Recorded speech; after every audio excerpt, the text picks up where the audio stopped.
So this question says the function f of t equals 60,000 times 2 to the t over 410. So that's a t. It's not so clear. T over 410 power gives the number of bacteria in a population t minutes after an initial observation. How much time in minutes does it take for the number of bacteria in the population to double? Well, a couple of things. Any time on this test where I see a variable in the exponent position, I'm always thinking to myself, well, what happens, or what does it mean, first of all? And second of all, what happens when that variable is 0? So for instance, when t equals 0, what does that mean? That would mean that you have initially observed the bacteria. No time has passed since observing the bacteria.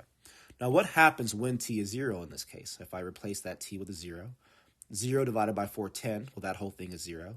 2 to the 0 power is just 1, and that tells me that when no time has passed at f of 0, the number of bacteria is 60,000. This question wants us to figure out what t has to be to double that.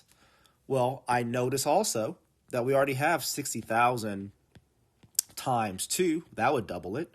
So all I really need is for my exponent here to be a 1, right? If my exponent were 1, I'd get the 120,000 that I wanted, or the doubling from 60,000. So how do I get that exponent to be 1? Well, the exponent actually is t over 410.